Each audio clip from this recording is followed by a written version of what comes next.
Good morning. Welcome to the program agenda. It's a Wednesday morning, March 8, 2023. Happy birthday to my sister, Mylene Beltran in New Zealand. Thank you for joining us, ladies and gentlemen. And thank you for being subscribers of Cignal TV, viewers of One News on channels 8 and 250. And of course, for those of you who catch us on Facebook and on YouTube, maraming salamat po. Okay, as you may notice, hindi na po ito green grass of home.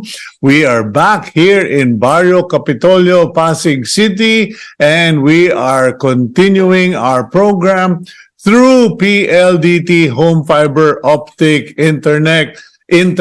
Thank you very much, Mr. Marco Borlongan. Okay, let's get on with the day's starter. And it is our daily starter is from the book of Proverbs, chapter 16, verse 3. Commit your work to the Lord, and your plans will be established. Many of you, when you buy a car, you have it blessed by your parish priest. When you put up a business or open a new office, you go to the priest, the pastor, or you ask for a group to pray over your facility, and that's all a good start. But a lot of people forget to commit their work to the Lord. Kumbaga, pinapa-bless nyo yung establishment, your new house, okay, your new building, but you do not dedicate your work to the Lord. Now, I'm not being religious here, but it is something that makes sense, because if you commit your work to the Lord or your business, what you're actually doing is you are setting the tone, setting the direction, and setting the moral ground of how you will do business, what you do in that place of business. So when you commit your work to the Lord, as the saying goes, okay, your plans will be established. Kasi mahirap po yung bahala na si Batman. Okay? Yung bahala na si Batman, sa cartoons lang yon, okay? But in real life, let God be your guide. Okay, let's now go to the front page of the Philippine Star today, March 8, 2023. Medyo kakaiba po ang ating mga balita today. Okay? Mukhang law enforcement is at the center of everything on the front page. Okay. The front page headline of the Philippine Star, entire Negros City Police Force sacked. Baga, hindi po sinako, no? Sila ay na-return to barracks, they will be removed, and they will be reassigned, okay? Kumbaga, ayan po, yung headline na yan, okay? The entire police force of Bayawan City, Negros Oriental, was relieved yesterday following the daring assassination of Negros Oriental Governor Roel Degamo that also left 8 others dead. Okay, yan po ay standard operating procedure. Hindi po ito Bacolod City. This is Bayawan City, a smaller city, and it is not in Negros Occidental. It is in Oriental. Okay. Anyway, further up the newspaper, the front page, Pala says, Metro Public Utility Vehicle Operation has normalized. Balik na po, after the one-day strike. Hindi kasi kakayanin yung 1 week. Okay, mamamatay tayo sa gutom. Kahit sino, mahihirapan. Excuse me, lalo na po ang jeepney drivers. Okay. Meanwhile, the top photo of the front page of the Philippine Star, photo of Taugama Phi fraternity members taking their oath during yesterday's hearing of the Senate Justice Committee on the hazing death of Adamson University student John Matthew Salilig. From left are the suspects in Salilig's death. Okay, beginning with the chapter leader Tung Cheng Teng, okay, of Adamson, and members Earl Anthony Romero, Michael Lambert, Ritalde, Jerome Balot, Mark Pedrosa, Sandro Victorino, and Daniel Perry. Naku po, pag tiningnan mo yung Daniel Perry, parang high school laang. Ayan ang problema dyan. Okay, well, actually, most of them look so young, and this is so tragic, but sabi ko nga po sa column ko, dapat meron din tayong system where we list fraternities that are connected with hazing death and make them list them as criminal criminal organizations. Okay. Anyway, further to the right of the front page, 4 more Taugama members surrendered, okay, yesterday to the National Bureau of Investigation Head Office in Manila. Okay, so ayan po, sunod-sunod na po yan. Meanwhile, the Bureau of Corrections has postponed deferred plans to build their headquarters in Masungi in the forest or natural reserve in Rizal province. So that's good news. Meanwhile, here's a very big story, and one wonders if it has anything to do with the assassination of the Governor Digamo. Congressman Teves, okay, Representative Arnolfo Teves Jr., and 5 others have been charged or have murder complaints have been filed by the police before the Department of Justice against Negros Oriental Representative Arnulfo Teves Jr. and 5 others over 3 killings in the province in 2019. Officers of the Philippine National Police Criminal Investigation and Detection Group or PNP-CIDG filed 3 counts of murder against Teves, his secretary identified as Hannah May, while 3 others are facing at least 2 counts and another with 1 count. Okay, there are other suspects, and apparently it is connected for the killings that were perpetrated way back in 2019 and may be politically connected. Okay, meanwhile, there is a bill or a proposed legislation in the Senate condoning car loans has been approved by the Senate. Okay, kumbaga ang plano, burahin na lang, lista na sa tubig yung mga inutang, okay, loans accrued by agrarian reform beneficiaries since they have no capacity to pay. Yan po yung sinasabi noon pa.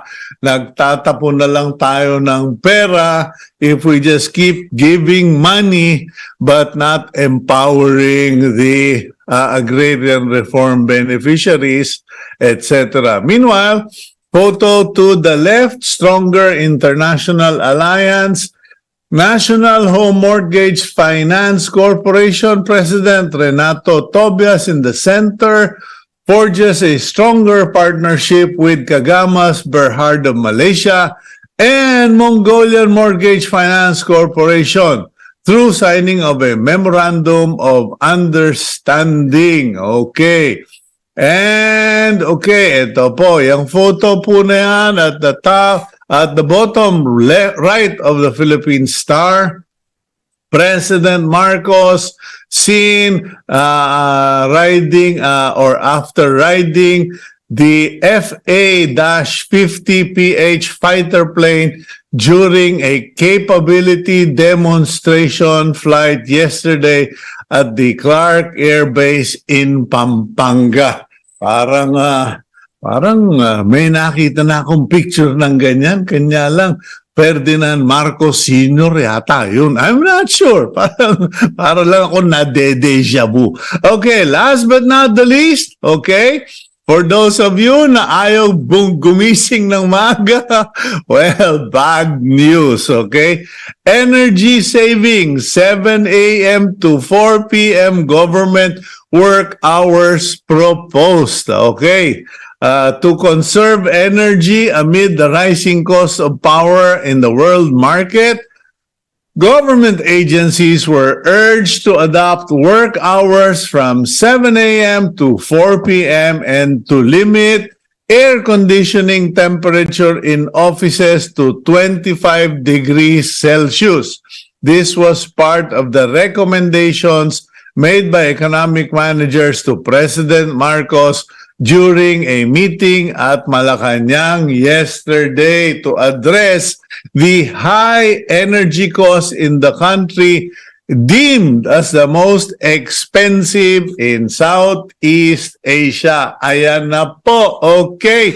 Ayan na. So, well, we support that, or I support that definitely because 7 o'clock po mataas na araw dito nga sa amin sa Pasig or even in Batangas, 6 in the morning mataas na po ang araw. Lahat po ng mga manok tumitilaok na ng alas 5, dapat kayo naghihilamos na. Anyway, that's a good thing. And also a reminder to our viewers, especially business owners, mall owners, etc., please have someone monitor your temperature, your room temperatures, because ang dami naman talagang lugar na pag nagpunta ka, manginginig ka. It is so cold and the employees, hey, not my electricity bill, not my problem. That is irresponsible because the energy you waste is someone else's electricity. Doon po sa Batelec 2, sa Batangas, nahihirapan silang i-sustain. Paminsan-minsan, nagbra-brown out pa. Anyway, that's a different topic. Let's now go to our interview for today.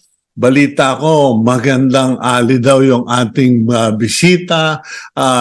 She was selected for many reasons because of her achievements, titles, but also because from what I understand, it's Women's Week, Women's Day ba? Or Women's Month? Kasi dito sa bahay namin, laging women eh. Ako'y French. I'm French. We, men. Okay, lagi akong yes man. Yes man kay Mrs. Anyway, may topak si Beltran. Let's go to our next interview.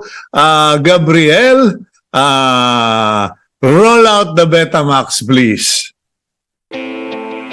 Mylene Abiva currently serves as the chairperson of the Women's Business Council Philippines. She is the president and CEO of Felta Multimedia Incorporated, a company engaged in introducing instructional materials and educational devices for school technology. Abiva is a product of the De La Salle University, where she earned her bachelor's degree in commerce and business management. Okay, good morning, ma'am. Welcome to the program po. Good morning, Cito. It's nice to see you again. Alam ko, nakikita tayo palagi, pero hindi ko alam kung naalala mo pa ako. Kasi matagal na tayo pa, no? Kunyari, hindi kilala, no? Oo, magandang umaga and happy Women's Day. Happy International Women's Day today. You know, something just hit me this morning as I was reviewing my notes. You know, we remember friends on a personal basis. Like you mentioned earlier, we see each other regularly. We've been working together under the Go Negosyo banner in the early 2000s. But most of the time, I don't know about you, but me, I've noticed that we tend to take for granted titles, achievements, accomplishments, and experiences or expertise. And, looking at your background here, just allow me to read this: past president, Philippine Marketing Association, certified professional marketeer, organizer of the Philippine Robotics Olympiad. I remember that one. Ernst and Young Entrepreneur of the Year Philippines for 2009, ASEAN Business Leader, 100 most influential Filipina women in the world, Go Negosyo Pioneer Mentor, etc., etc. Parang we seem to forget that. And recently, I was sharing with attorney Lorna Kapunan that a lot of men, pag ini-introduce, title. Pag babae, hindi masyadong binibigay yung title. So, I don't know, I was just sharing that with you. We're now celebrating International Women's Day, and I believe you have a special role in everything that's happening in the country now. Yes, thank you, Cito. Yes, as chairperson of the Women's Business Council Philippines, we do have a lot in store for the month of March, one of which is today. This afternoon, we're celebrating the Women Lead Conference at Dusit Thani Hotel from 1 o'clock to 5 o'clock. Plugging muna. And then Okay 6 o'clock to 10 o'clock, we partnered with the Italian Chamber of Commerce, and we have the Bella Filipina. It's a social event. In fact, I am wearing one of the outfits of a Pampinay. It's actually sustainable attire where all the patches are from scrap Inabel textile from Abra. So these are some of the initiatives that the Women's Business Council is doing for the Women's Month and the International Women's Day. And we do have interventions for women that are really for access to market, access to finance, and access to mentoring as well. It just occurred to me, if all the women in the Philippines decided to boycott, go on strike, our economy would crash, because 90% or 95%, I think, of the businesses in the country are operated by women. But how come that is not highlighted? Para bang, if we talk about women in business, they're generally either such top achievers or such poor starters. Why is that, Mylene? Well, I would say, okay, during the pre-pandemic, there are almost 1 million MSMEs in the Philippines registered, and I believe it's not 90%, but 68% of them are women-owned or women-led. And we see that there is now an increase in the number of women in the workforce, where you see there's a rise from 39% of senior management roles in the Philippines from 2020 to a rise of 48% in 2021. So I believe we are not really, drum beating the roles of women, but we should actually, as you said, we have to highlight that women can take part in dual economy households. We can lead enterprises and corporations. Medyo kulang lang po tayo sa konting... the 68% you were talking about are the formal, registered, enlisted businesses. But if you go to the countryside, pati nga ngayon, yung mga kumukolekta ng wedding sa probinsya, babae na eh. So, magaling kasi di ba? Yeah. Magkarinyo. Yeah, no, but because you're hardworking, you hold on to money better, and you hold on to money more than men. Sorry na lang po sa mga kalalakihan. Pag nakahawak ng pera, kung ano-ano na iniisip bibilin, okay? So, given enough motivation, women tend to do more, achieve more. But going further, okay, with the Women's Business Council, what is the agenda for this year? Not just for the day, for the month, but for the year. For this year, actually, in line with the APEC mandate, is more on digitalization. We have now a lot of programs where we will do capacity building programs for women so that they can do e-commerce, they can also do platform economy work. For example, you have the virtual assistants, the data analysts. So we are now working on the Women's Business Council of Philippines is now working on the APEC Philippines project on providing social protection for these women platform workers. Wala sila kasing SSS, PhilHealth, and as well as Pag-ibig. So these are some of the interventions that we will be providing for policy formulation by government. In addition, there are also no formal contracts for the digital workers. So these are part of it. Now, the digitalization really truly is the way for us moving forward so that Philippines can bounce back better post-pandemic. Okay, let's go for a quick break, Mylene. When we return, I'd like to get into the details of that program and also what other program you have in mind. We'll be right back here on Agenda.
Okay, welcome back to the program Agenda, and we have with us, I believe, I don't know if it's president or chairperson of the Women's Business Council.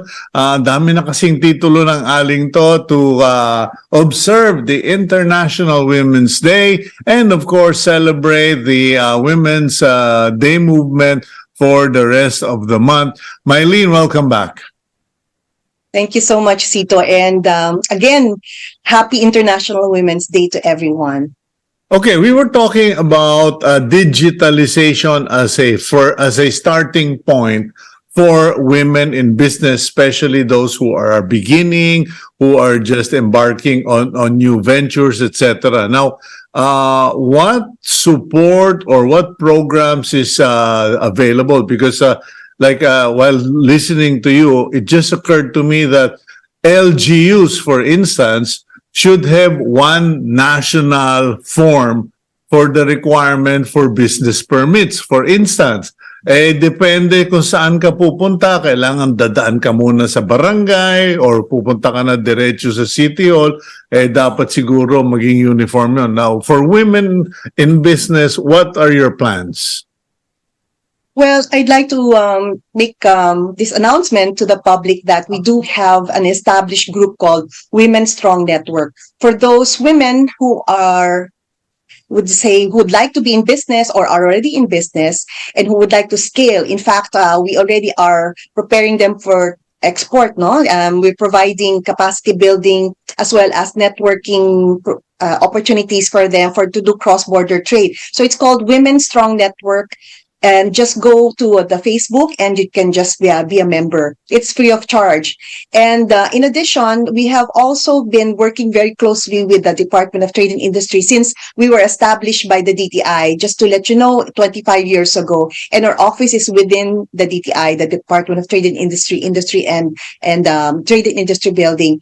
And here we provide as well the trade missions we just finished one with Papua New Guinea, Nigeria, and we're going to be proceeding with the US as well as Austria for those women who would like to showcase their products so that we can sell in different markets. Now, additionally, for the digitalization, we are going to be providing continuing education. We are also providing fintech loans. For those who would like to take a loan, using your cell phone, we can now provide loans from as small as 5,000 pesos to 10 million pesos just using an algorithm AI. We're working very closely with UBX, which is the fintech company of Union Bank. So we're providing you access to finance, access to markets, and we also have a hybrid trade fair, which is called the Women Strong Network Hybrid Trade Fair to be happening in July at SM Mega Mall and then in September in SM Cebu, where you will be provided not just the space to exhibit your products, but as well as a website or an online store. So with that, I believe with all these opportunities, wala pong magugutom dahil in women, we have this mantra, women helping women, great things happen. Okay, I definitely believe in that and support that, Mylene. Now, the thing is, could you explain, pakikwento mo nga sa viewers natin, ano ba itong Women's Business Council? Because, a lot of people in the Philippines, I don't know if it's cultural, we get intimidated by a council, committee, ngek, kayo na lang, small time lang po kami, etc. What is the Women's Council all about? And what benefits are there for being part of it or just by supporting it? Well, the Women's Business Council Philippines was established by the Department of Trade and Industry 25 years ago. We're turning 26 this year. And it is initially called the it was called the Committee on Special Concerns at that time during the presidency of Fidel V. Ramos. Now, our mantra or our composition are women leaders of industry. We are the voice of women in business and commerce, and we're also the representatives for the ASEAN and APEC meetings, international high-level meetings. Now, it's only by invitation for the Women's Business Council, so that we are lean and mean, because we only invite women who are industry leaders. However, as I mentioned, you can be part of the Women Strong Network, which is a free membership.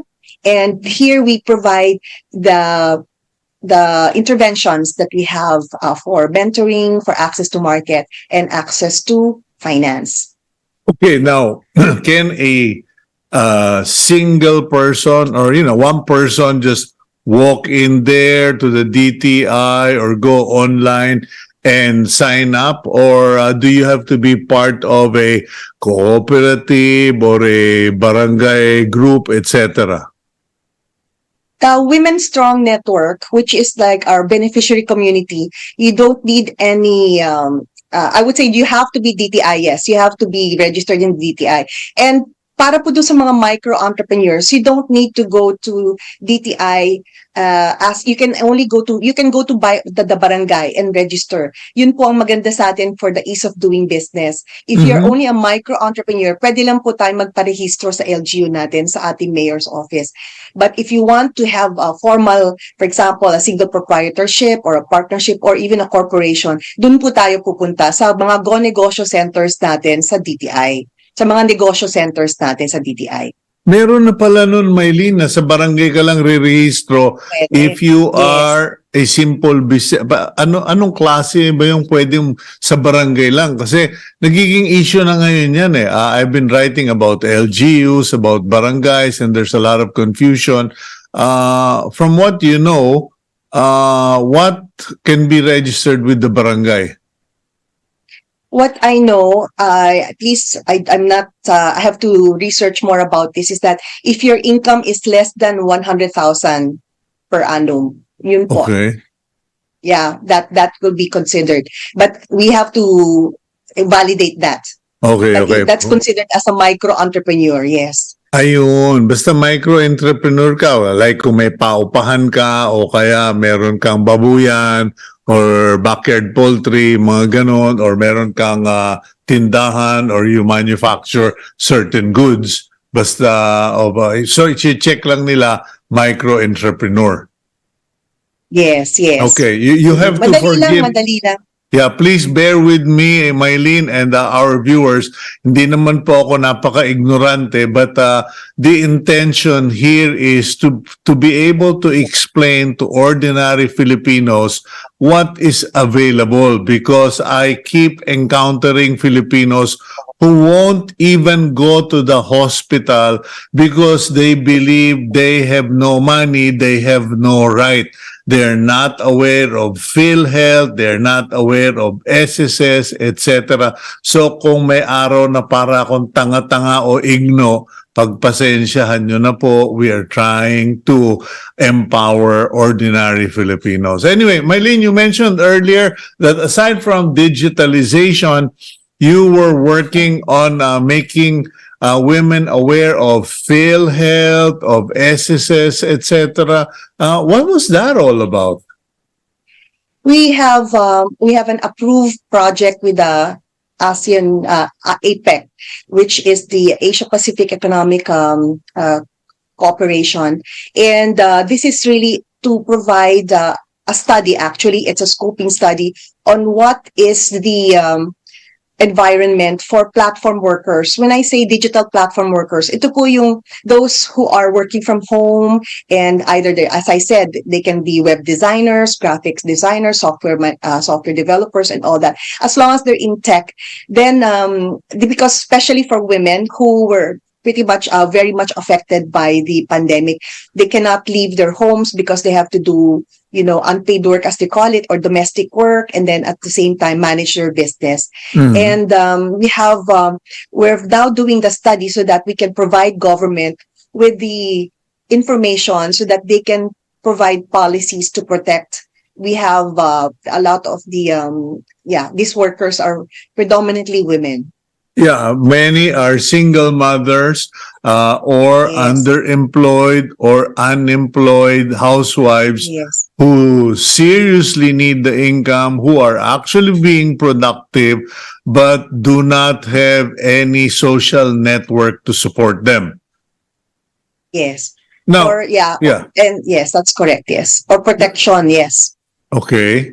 So, what's the plan? So just do the research, or meron na bang kumbaga, hello, it's already given that exists, what programs? Because, I mean, one would think that, the Philippines is not isolated in this situation. It's a global reality that there are women who are working from home, there are single moms, etc. Is there no law in the Philippines that protects them or provides that social support? There is the Digital Workforce Act that was recently passed, but it does not really state the protection part. It does not state the model contracts that the platform digital workers can use. And then the third one is really more on upskilling our technical skills. As you know, like our neighboring countries like in ASEAN, like Singapore, Chinese Taipei, and even I would say Malaysia.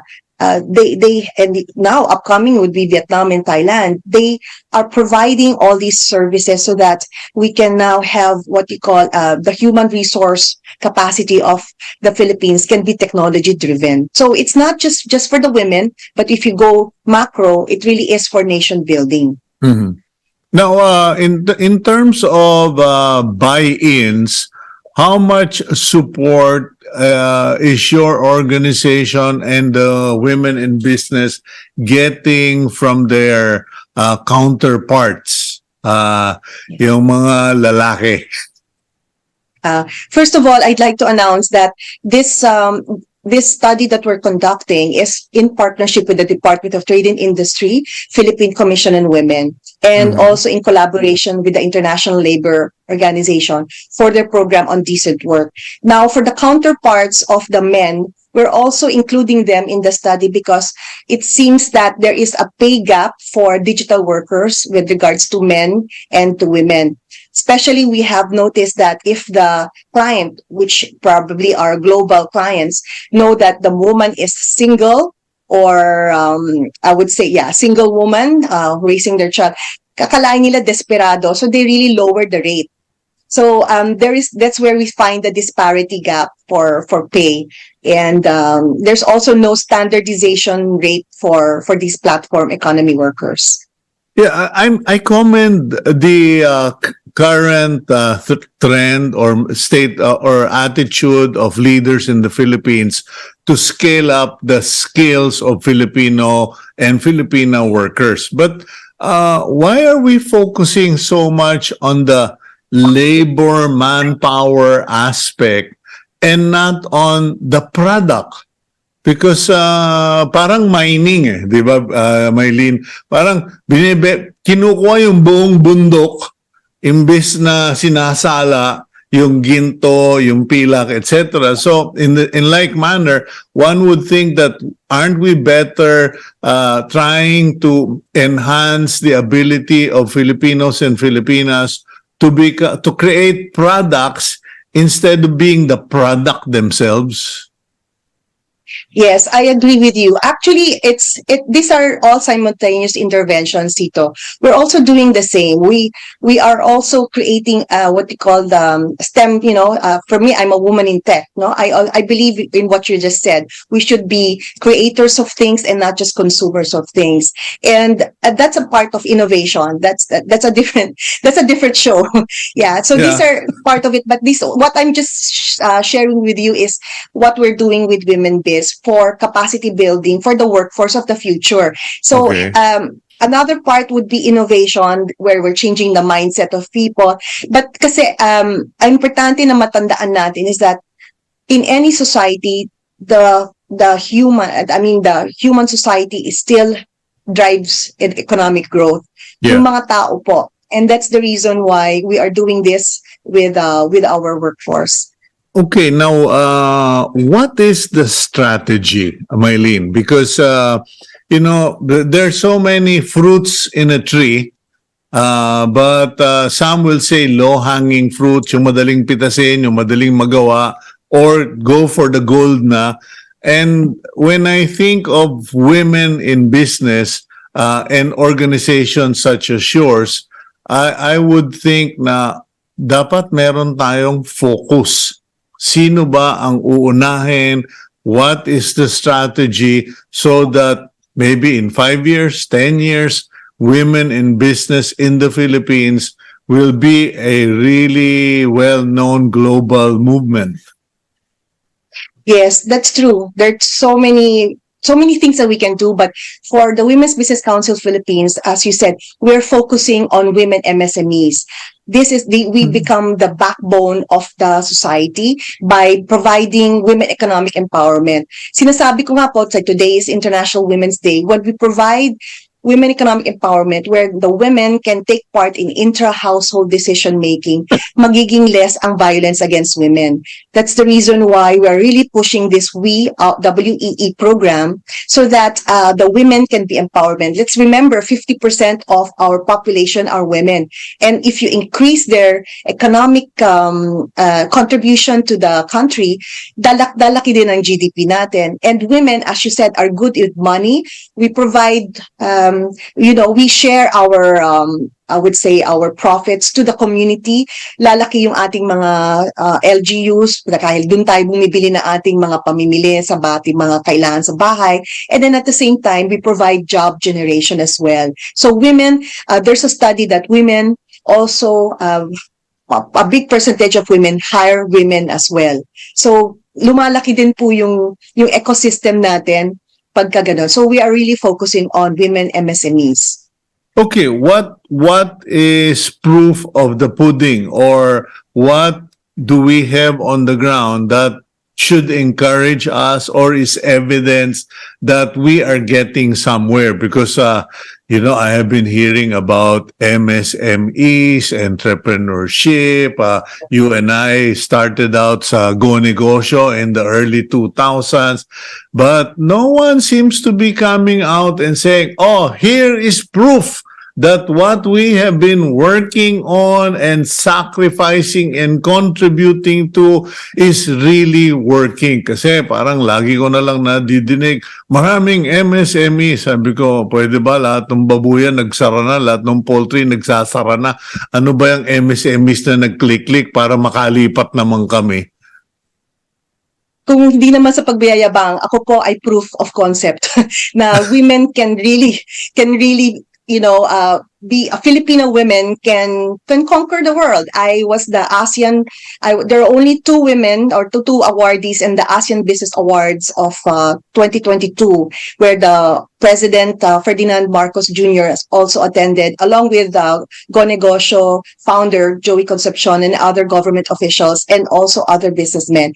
And I was awarded for SME Excellence for Innovation. Yes. And this is because of interventions on and activities on robotics. Now, for women, there are a lot of champions that we have for mining, but there's so many that even for construction, there's so many awardees that we cannot mention so all of them, but marami po tayong mga, I would say, victories by women, especially in men-dominated industries, like myself in technology.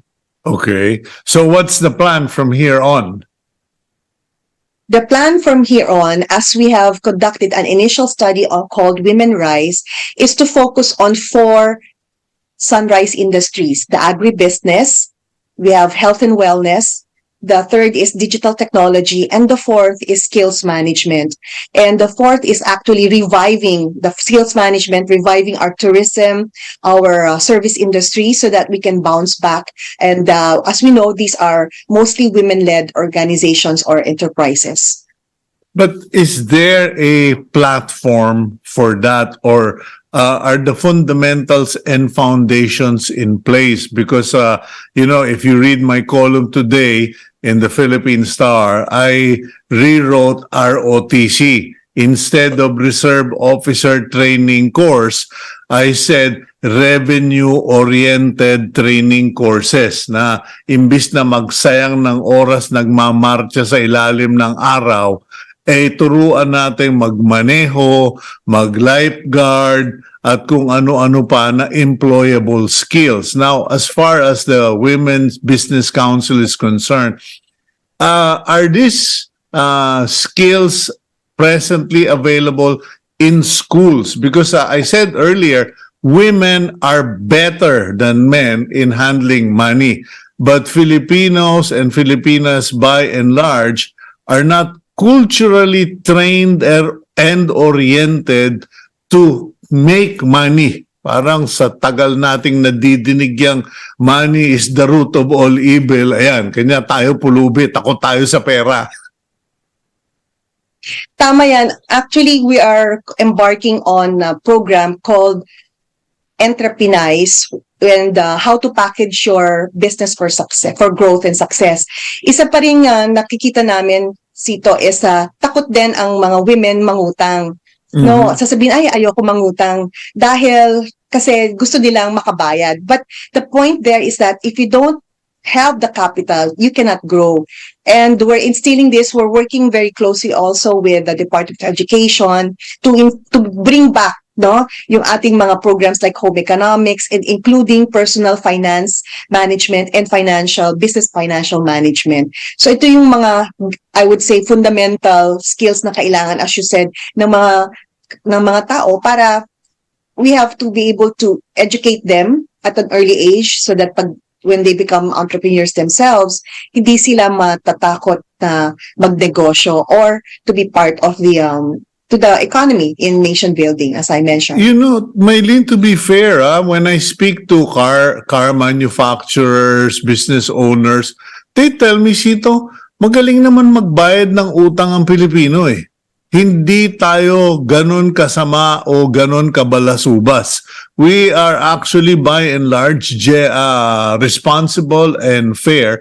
And maybe in light of what you are doing and leading now, you could convince the banking sector to go to the schools, go to the universities and give talks about this, because I have to confess, ladies and gentlemen, isa na po ako doon sa mga takot umutang. And my life testimony is I have lost big deals, big opportunities, and even assets because I could not sleep properly during a short period where I owed somebody money.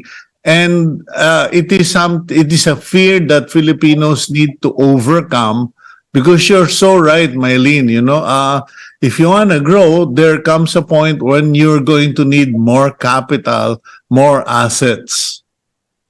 Yes, yeah, it's right. I think pareho tayong mentors, no, sa Go Negosyo. When every time I mentor, I would tell our mentees that you only borrow what you need to borrow for capital. Hindi yung mangungutang ka tapos bibili ka ng kotse, bibili ka ng mga appliances, and that usually is sometimes the reason why nababaon sa utang yung ating mga negosyante. And one thing I also tell them is that isa lang ang pangalan natin. Pag nasira tayo sa ating mga creditors, sa mga bankers, hindi natin mapapalitan yung pangalan natin, no? So, kailangan natin iingatan. We have to really make sure that when we loan, and if we do loan, that it's really going to be for business.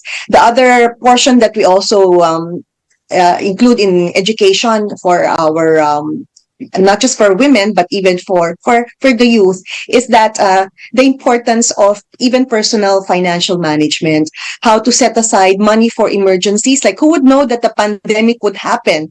For the businesses who closed down, they were not prepared. And who would want a pandemic? But those who were able to set aside money for the rainy day were the ones who really was able to, tinatawag nating nakalampas dun sa ganitong klaseng situation.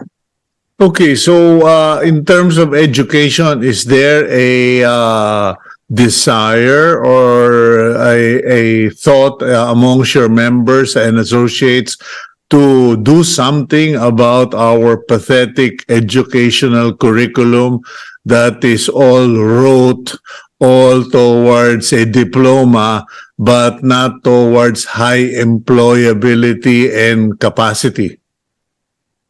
We at the Women's Business Council have what we call a Committee on Education, and we will be, as you have suggested, we will continue to reach out to CHED, to the Higher Education, Department of Higher Education, as well as the TESDA, and even to the Department of Education, to help them and assist them on how to align the curriculum to what is needed or relevant in industry. We will be doing that. And just to mention that we also have a committee on climate change. We call our committee Climate Action, for her, by her. And climate change is also one of the issues that we need to address, particularly now that we're, experiencing a lot of global warming. Even now it's cool, but sometimes it's hot, and that we really need to address that in one simple step of each person will make a difference. Actually, a lot of people will be fooled because even in Lipa, where we just came back from, the temperature would be in 20 degrees at 6:30 in the morning.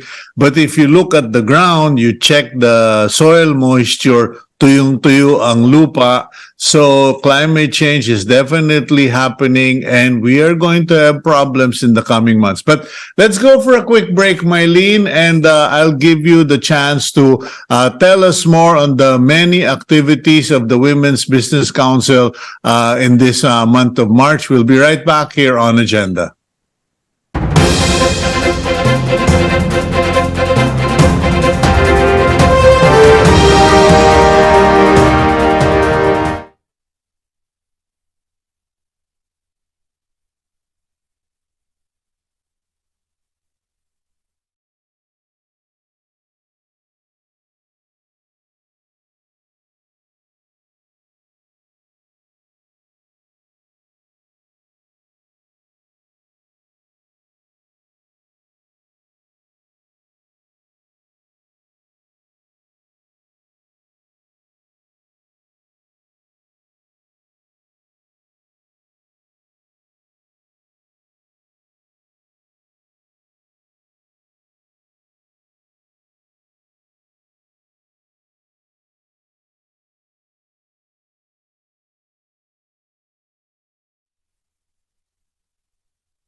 Okay, welcome back to the program Agenda. Joining us today, or at least we'll go back to our interview with my friend Mylene Abiva. She is Chairperson, Women's Business Council of the Philippines, President and CEO, Felta Multimedia Incorporated. Binabasa ko po mga kaibigan because napapansin ko this morning, buror ako. Ewan ko ba kung ano nangyayari sa akin, Mylene.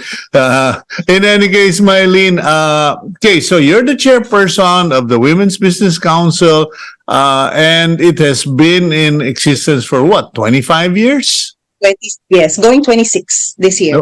Okay, so at least that much I remember. Now, what's in store for us for this really sunny, hot month of March? Yes, as mentioned earlier, I'm inviting all, for those who would like to join us this afternoon, Women Lead Conference at the Dusitani Manila Hotel, 1 o'clock to 5 o'clock. And then after which, 6 o'clock to 10 o'clock is Bella Filipina, a social event, a fashion show of Philippine woven fabric outfits, as well as, if you like Italian wine and cheese, then we have that after the fashion show. On March 23 at the Union Bank Plaza, the 47th floor, we have the Entrepreneurs, a webinar or also a hybrid workshop on how to package your business for growth, and sponsored by the Women's Business Council Philippines in partnership with Union Bank. And March 29, we have a partnership with the Department of Trade and Industry, the Bureau of Export Management, for those who would like to do cross-border trade. We are going to have a workshop. The venue will be announced, but the date is March 29. And this will be for those who would like to know more about exporting to either EU or to other ASEAN countries. That's all for March.